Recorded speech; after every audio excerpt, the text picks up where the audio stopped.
Hello, one and all. Welcome back to another RWBY discussion. I am the Max of your trades. With me, as always, is Your only mate. Yee.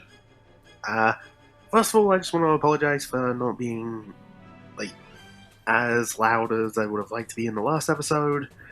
I sounded very quiet next to Max, but there's a good reason for that. I'm not going to get into it because it's really, really personal. Yep. So it's none of y'all's business. So don't even think about it.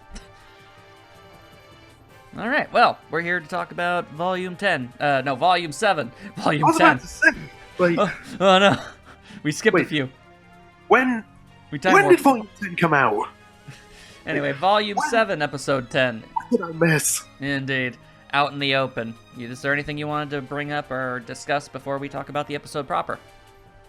Update smite-wise, I'm at level 40 in the Prestige Fighter Pass. Which means he's definitely going to get that classic RWBY costume that he thought he wasn't going to be able to get. I have 13 days left. You're going to get it. Kept telling you, man. I kept telling you. Probably. Any dang way. I guess we'll just get into the thing. And you know you're in for a good episode when the first thing that the captions say when when the episode starts is parentheses exciting music. Last thing I got was siren sounding. Yeah, well, I got exciting music. Grim growling. Yeah, stuff like that. We see some dudes. They're shooting some Grims. They're doing pretty decently, all things considered, until they start doing evasive maneuvers. Yep. Man, it's so crazy seeing Grim, because it's always been like, they're simultaneously very dangerous and deadly, obviously, but the way that when they're killed, they always look so frail. Yeah. It's the fact that they shatter into pieces like glass. Well, it's more so evaporating. I know, but it looks like they're breaking up into a bunch of pieces. Yeah, true. I mean, one thing I always keep in mind is, like, there's a feat I remember finding for Blake and, like, looking into it in the Black trailer. And then there's that time where she slashed the Nevermore in the back a whole bunch of times and said it's tougher than it looks. So that must mean, like, the Grim, they're honker tough. Yeah, I imagine they probably are. I mean, we see what some things need to be done in order to actually take care of some of them, so... But we'll get into that when we get into that. Yep. So we basically jump straight into the thick of the whole thing. Our entire cast fighting them Grims, protecting it peoples, as they should be doing. Before we get to that, though, I wanted to comment on the civilians running away. Okay. Why would you run towards the hole where Grim are coming out of? Well, if I had to guess, panic does crazy things to people. Okay, yeah, true. And sometimes, that's the stupid thing. Just saying. Anywho, we see Blake, and she is running from a big ol' malevolent. I tried to combine malevolent and elephant, and it did not work. It squishes like a saber-toothed cat Grim. It does. And Blake don't know not worried because she knows what she's doing. She does. She has a plan, to an extent. And that plan is let somebody much stronger catch and throw the damn thing into the air. First of all, there's some other stuff I got to comment on. Yeah, go ahead. So as Blake's running, she uses shadow clones, of course, to evade some other Grims. Fire clone, hell yes, I love seeing that one. She basically uses all the dust clones. Yep. It looks like she uses like a new one. Really? With electricity. Which one? It's like the one just after the fire clone. It looks all electric charged. Alright, hang on a second. Let me see. Okay, fire clone. Oh yeah, some kind of zappy clone. Yep, then ice clone. And then ice clone, which is just distracting. Oh, and that's what causes that Grim to get squished. Yeah, it got tripped. Yeah. It's called strategy. Now, you say this Aesop's character is Elm, right? Yes, Elm is, as you would call her, Brawny Gal. Brawny Gal. Yeah, she basically catches and pretty much lifts the dang thing up, yanks, like, pocks up a bunch of one of her little explosive darts that she has now. Whilst doing a knee slide. Yeah, which is just, I mean, Yang, it may look cool now, but man, when you're in your 50s, you're going to regret that. That's going to hurt. Although, maybe Aura is protecting that. Man, Aura is just a catch-all for everything at that point, ain't it? It Pretty heals much. and protects? That ain't fair. Yeah. And then Elm throws the thing in the air, Yang detonates it, and it turns into a firework. And it's pretty great. Big explosions. And then everyone's all like, alright, now get out of here, you nerds. Shoo. Quit hiding behind cars. I also talked about this in my reaction. The Death Battle nerd in me just kept thinking, okay, how impressive is that, though? Like, the Elm. To catch and chuck an elephant. Yeah, so I looked up like the top speed an elephant can charge, which is like 25 miles per hour according to a quick Google search, and the heaviest it can weigh, which is like 6.6 tons. And you do have to take into consideration the fact that the Grim is probably faster, bigger, and heavier than an average elephant, but we have no way of knowing by how much, so you just kind of have to go with the real-world equivalent.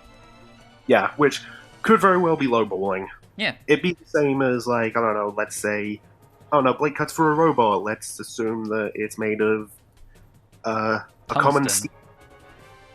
Or tungsten, like the real military would use. For all we know, Atlas has metal that's even stronger. We don't know. We just have to make assumptions. Yeah. Anyway, so Clover and Crow get called off to a super-duper secret new mission. Who knows what that could be? I'm sure it won't come up later. Indeed. And I'm sorry, it's going to be me, lack of a better term, squeeing over cute stuff again. So Weiss like stabs a Grim with her summon, and it freaks out Marrow, and she like peeks from behind the sword, and she's all like, "Uh-oh." It's just so cute.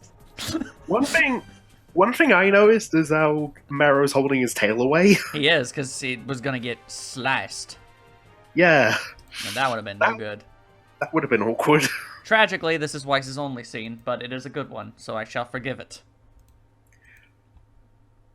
I might take a screenshot of it as like a I already did. Oh, well, there you go. Well, I mean, I cut it up, so it's just her, but yeah. Ah, of course. Yes. Any ding-dong way. So, we get the civilian perspective of this whole situation. Things are going very poorly for everyone, and they're freaking out. Yeah, take us out to Atlas. I mean, you have a good point, but then, apparently, their Lord Emperor, Robin, shows up on a TV screen that is very conveniently just there. I find that a little... That's the thing about RWBY, so there's... Screens can pop up everywhere, and it's... Okay, this is a quote from Monty on an AfterBuzz interview. Okay. Where he's like explaining Dust and more or less some of the technology that exists in RWBY. Okay. Like, pretty much the inspiration of it is a line from The Simpsons. Oh, really? Yeah, it's from this, like, View into the Future episode where Marge takes a photo of Bart and Lisa. Then she, like, shakes the photo and it turns into a cake. Yeah. And, man, it's a good thing scientists invented magic. Yeah. It's like, things have been so much easier since they invented magic. And yeah, that's basically a good thing to interpret that whole thing as. I mean, that's what he said, so... Yeah, so there you go. That's as good an explanation as you're ever gonna get, and it works for me. Works for me, too. Anyway, so Robin shows up, and she's all like, "Alright, everybody, now I know you're scared. But boy howdy, let me tell you, you're about to get a whole lot more scared." Except not really. But it's okay. Because hand-holding. Hand-holding is to prove that he's telling the truth. I know. It's also probably symbolic at the same time. But, I mean, honestly, probably a little of both. Mm-hmm. But it is crazy that he's actually saying all this stuff. And, basically, Ironwood explains everything. At least in a sort of abridged manner. Yeah, I'm not gonna lie, I probably wouldn't have said this during a Grim Invasion. Well, the goal is to unite things, and I mean, it's working. Yeah, and the way he like turns it into like into a rally cry. Yeah. Yeah. Like I wouldn't have thought of that. So there you go. It instills hope instead of fear. Which there you go. Yeah. Also, we get Vine using his very stretchy arms to separate Grim and smush them against buildings. He has the stretchiest arms. And somebody in the comments pointed this out, and I want to bring it up too because it's hilarious. When this whole thing is going, we cut to Cinder and Neo, and they're watching, and they get like freaked out for a second, and then they learn that the people that they're talking about are Watts and Tyrion, and then Cinder looks more kind of annoyed by that than anything else. Well, because as we'll find out in a future scene, she believed the Vacuo was the next target. I know, but I'd like to interpret it as she went from afraid that she's been found out to annoyed that she's not the biggest deal right now. Okay, yeah, that's kind of funny. That's how I chose to interpret it. I know it's more than most likely not, but it's just like, we've been found out, this is awful. Oh, wait, you mean you're talking about those guys? Oh, man, damn it, what? I'm trying so hard, though. That's how I saw it, and it made me laugh. That's funny. Yeah. Anyway, so also, Tyrion and Watts obviously hear about that, and they're like, welp, that's not good. Well, it's good for some people. Well, no, I mean, it's not good for them. Because, well, a lot of what Watts has been doing has basically... A lot of what he's been able to do is only because people thought he was dead. So the fact that he's still around doing stuff, I mean, that's really a huge detriment to him. But nope, he found out. Indeed. And now we have... Jean! Being leadery. Yeah, like, oh man. He's using the Karate Kid school of learning how to do things by reapplying seemingly useless information into practical applications. Yeah, like I love his kneel down, his like thumbs up to the kids, and show them how it's done, kids. Yeah. So and the kids like, well, look, yeah, let's do this. And then they do that, and it is glorious. Yeah. I saw someone on Twitter say that Miles channeled some of David from Camp into that. Would not surprise me in the least. Yeah, I can absolutely see that. And I like that. Also, John uses his semblance to amplify Ren's. Yeah, he does, because he does that more than just about anyone. Yeah. That's the combo they use more often than any. Because they're bros. Yeah, but I still want to see other combos. I do too. I want to see what other amplified things can do. That's what I want. Anyway. So, Ironwood actually also does some sneaky stuff. Like, he reveals things about Amity Coliseum and whatnot, and Watts is all like, I didn't even know about that, but ooh, he made a mistake. Now I do know about it, and I can go do a thing. This won't end well. This won't end poorly for me. We will get to that. Yeah. And Tyrion is obviously pretty cranky. Yeah. The Grim was supposed to kill everybody, not make them friends. That's a good line. Friendship. That is a very good line. Because we need to make sure he's as transparently evil as humanly feasible. Well, honestly, I will say this. I love the good even rival Joker. A little bit. He's definitely... well, I mean, there's obvious inspiration there. Even down to the whole poison thing. Anyway, Tyrion comes up with the unbelievably obvious plan of, oh, okay, I'll just go kill Robin. That'll work out perfectly. We'll get to that later. We're going to be saying that a lot. Yes, that's so far the third time. Anyway, Cinder is cranky because, as it turns out, Watts and Tyrion, or at least the next target was supposed to be Vacuo. Apparently. Yeah, well, I mean, Salem said that in Volume 6. Yeah. Yeah, for some reason it's changed. And unsurprisingly, Cinder is a very cranky lady. I actually had this theory. What if the whole time all of this is going on in Atlas, global communication gets set up, and the first thing Ironwood hears is the distress call from Vacuo, because Salem is attacking with flying monkeys. Oh no, it's a two-pronged assault. damn, you know what? I'm almost willing to call it that at that point. That actually sounds very likely. Damn, that's not good at all. Like, it'll end the volume with, oh yeah, we saved Atlas, it looks like we won! Vacuo is dying. Ah, poop. Somebody get the super jets. Somebody call Teams Coffee and Sun and tell them to do better than they're currently doing and try to win. Rude.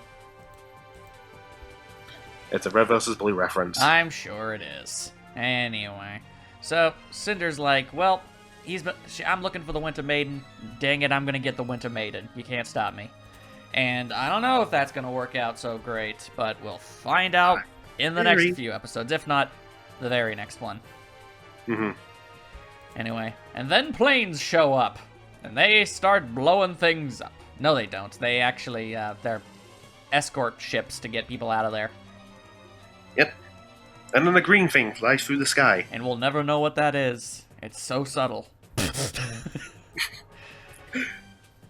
If people saw that and were like, what is that? I'd just be like, dude. Dude. Really? I don't know. Name what other giant green streak of light could possibly be. Also, we have officially learned that Elm, our brawny gal, is quite literally just better Nora. Yeah, her hammer is also a rocket launcher. So she's got. So it's like really freaking powerful. Yeah, Nora's got like, you know, she's got like a mallet grenade launcher, and Elm's got like a sledgehammer missile launcher, and it's just like, I mean, I don't mean that she's a better character than Nora. We barely know her. It's just, as far as her weapon is concerned, that's basically what it is. And that is really funny to me. I do like the okay and smile that she gives after she kills the Grim. Well, yeah, she blew up a bunch of dang elephants. It was pretty great. But then different people have to fight a giant elephant, and it's an even bigger one. Yep. And it causes some problems. It does. RWBY tries to use her eye thingies, but she's still not able to just do that on command, because boy howdy, being able to do that on command sure would make Grim a complete and total non-issue ever again. Pretty much. I imagine she'll get there at some point. Oh, eventually. We're just not at the point where the show is okay with Grim being a complete and total non-threat to anybody anymore. By the way, I do want to bring up, I very almost cried when I watched this scene. Why's that? Because what song is playing? Ah. An instrumental version of Indomitable. Right.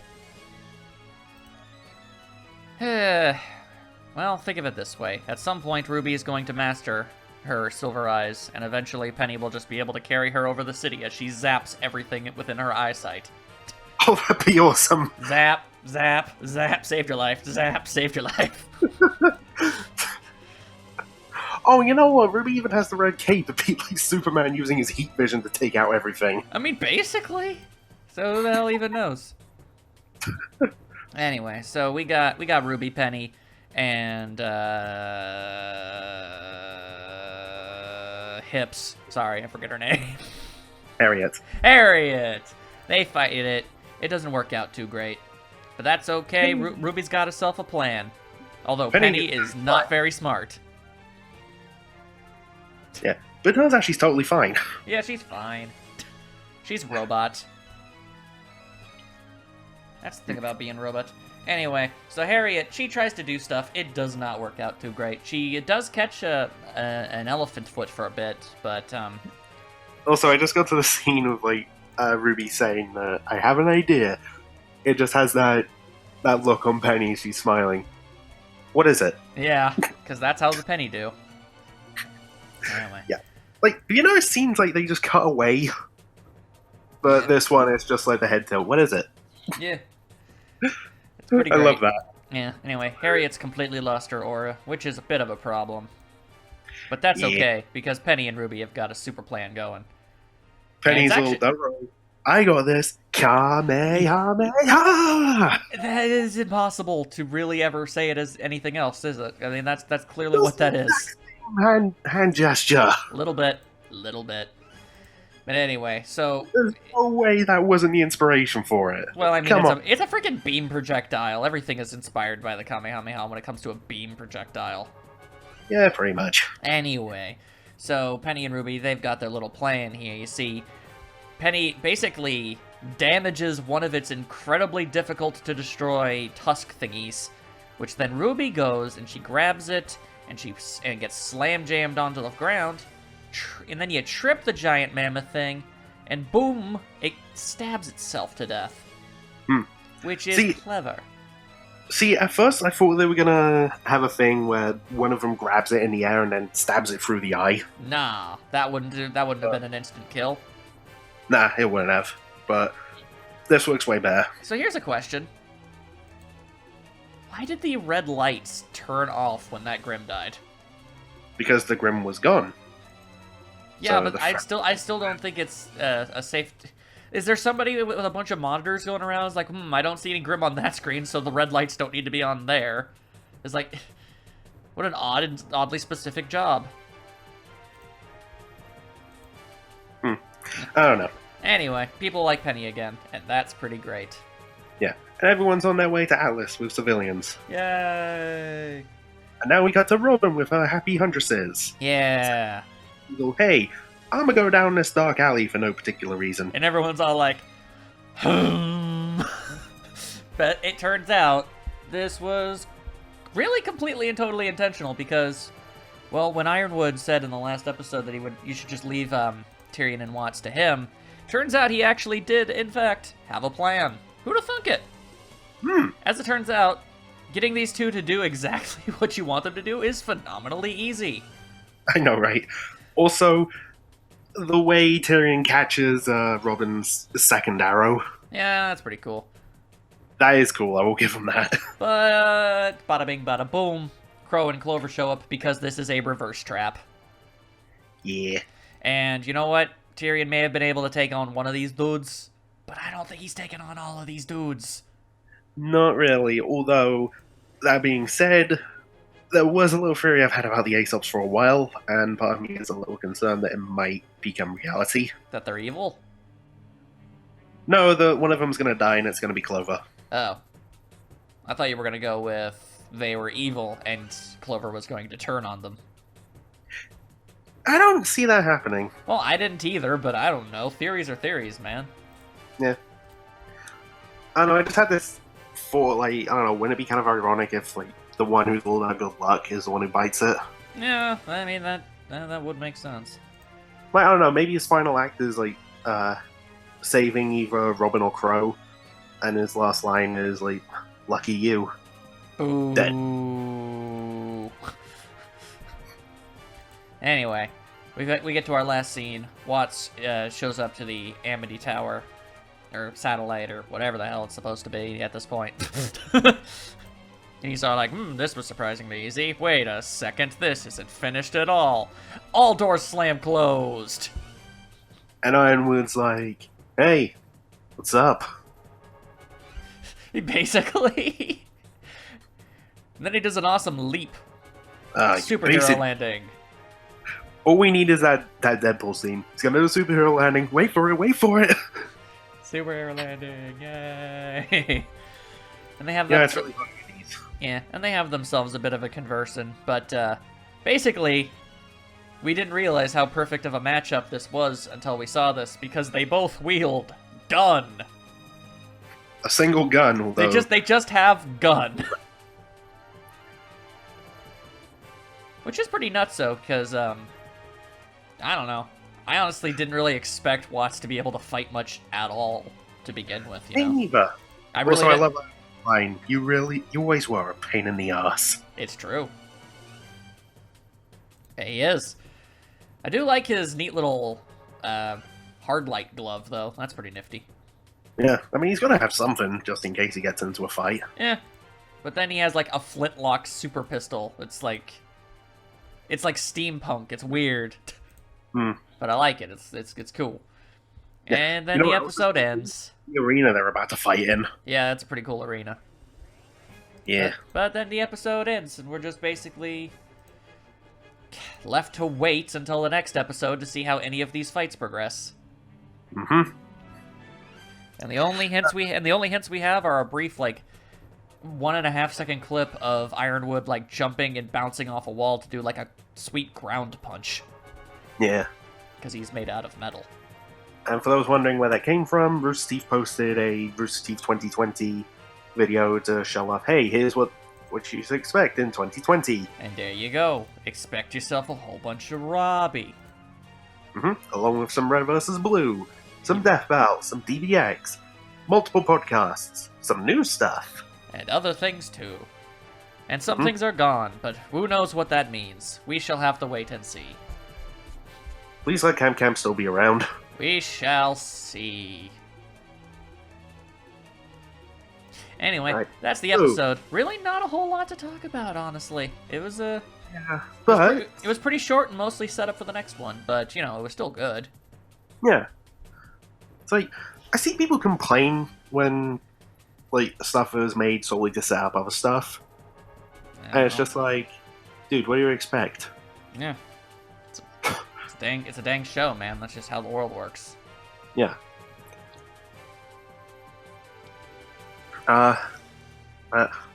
Also, I have some little theories.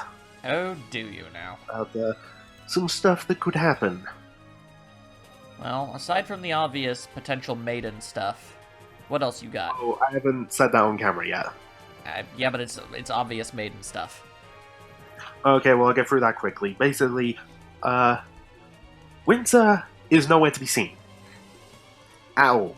We last saw her at Schneemanor when everyone went off to fight. So where is Winter, you may be asking? Indeed. Well, she's probably protecting Freya, the Winter Maiden. And who is Cinder after? So boom, that's what's gonna happen. Freya's gonna die, the power's gonna get passed on to Winter, then we're gonna have a hella baller full Maiden versus Winter Maiden fight.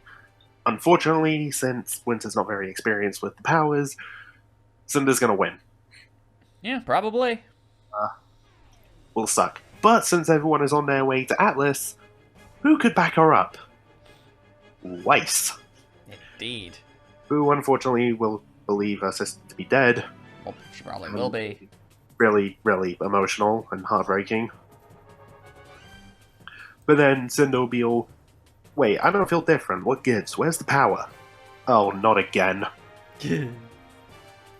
And then wind will form around Weiss, you'll look up, Maiden Eyes. I'm not opposed to it. And then Weiss will fight Cinder and win. I feel a little less likely that that's going to work, but, you know, dare to dream. It could happen. Also, I have seen some people bring up, because Blake and Yang are on their way back up to Atlas as well, and Neo is around, Yang versus Neo round 2? It's not impossible. Yeah, I mean, it's about freaking time they had that rematch, if that's the case. Makes sense to me. Also, hey, if it turns into a 2-on-1 fight, then, well, things don't look good for Neo. No, it doesn't. But I suppose we shall see. Although I have seen people bring up, oh, what if Neo's trying to get the relic, which, yeah, she's probably going to. What's going to happen with her and Oscar? Guns. I don't think it's going to go the way Neo wants to, because either Oscar is going to notice a little error in Neo's disguise, or he's going to think something's off about RWBY because she's not talking. Yeah, see, that's the thing. That's the big problem, and I can only assume this is why they made her mute, to give her some semblance of a weakness when it comes to her, frankly, insanely broken disguise ability. The fact that she's completely incapable of speaking really kind of makes... I mean, it's good for, like, sneaking, but when it comes to any other capacity, it's kind of worthless. Yeah. It's like, hey, why aren't you talking? Unless she can make an illusion of, like, someone talking. Well, we haven't seen her do that yet. Yeah, so... So I have doubts. That wouldn't be so great. Oh yeah, there was another little theory I did hear people speculate on the future of the Winter Maiden. I want to touch on this because it's something I really, really, really do not want at this point in the volume. Like, I would have been open to it, but with the way it's gone, oh no, this would... I'm sorry, this would be bad. Indeed. The speculation was, oh, what if Freya is Nora's grandmother? Because they have inspiration from Norse gods. I mean, Here's the thing, though. I guess. Here's the thing, though. If Freya dies, and then Nora's just the Winter Maiden out of nowhere... That would make no sense. Yeah, that would just come completely out of nowhere. That's like the one time I would consider RWBY poorly written. It's like... Rand is like, oh yeah, I think I'll randomly think about some granddaughter I haven't seen in 18 years. And then Nora's all... Perhaps even longer. I feel different. Oh my god, I have superpowers. I mean, I'm not saying that maiden-powered Nora wouldn't be cool. I'm just saying it would be a very contrived way to give her those powers. Yeah. That's all I'm saying. So, I'm gonna go and say no to that. Mm-hmm. Although, I haven't seen people bring this argument up about the whole Freya thing. That's it. You know, the Norse god Freya. Yeah. Who's a skin for her in Smite? That would be Weiss. I haven't seen anyone bring that up. That would be a very, very interesting bit of foreshadowing if that ended up being a thing. I swear, if we meet a character when we were in Vacuo whose name sounds suspiciously like Amaterasu, then like... I'll just be in my reaction. That's a Summer Maiden, and it's gonna go to Blake. Well, that seems unlikely, but if it does happen, that would be pretty nuts. Well, alright. I guess the only thing I have to say is the only thing I 100% believe is that ultimately Tyrion is probably going to go down, I think, by the end of this volume.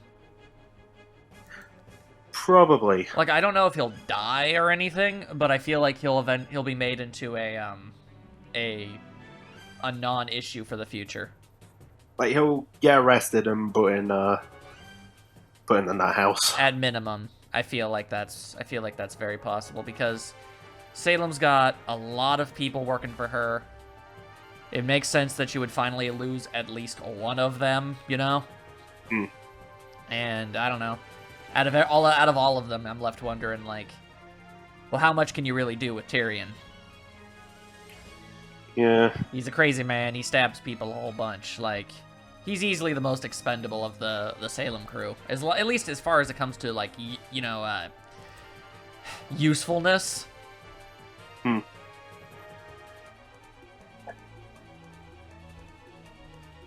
That's just my opinion. That's just my opinion. Watch me be wrong. Watch me be wrong. Everyone will be wrong. Well, I guess that's really kind of it. Bit of a short episode, but at the same time, like, hey, sometimes that's just what happens, you know? Yeah, pretty much. I'm pretty sure we'll have more to say next time. Yeah, probably.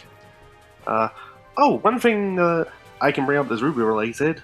Is it? I'm expecting a little delivery. Oh? Which is the newest physical RWBY comic. Ah, yeah. By DC. It's one that has a Yang story and a Blake story. Mm-hmm.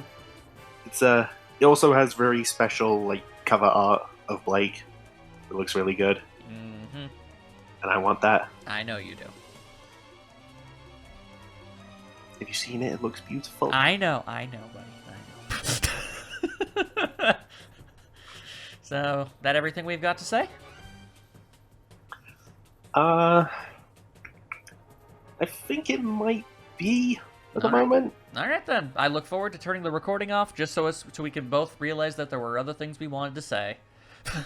Oh, yeah, probably. That's what always happens. Anyway, thank you very much for watching. See you next week, perhaps. Most likely, yes. Bye. Nailed it.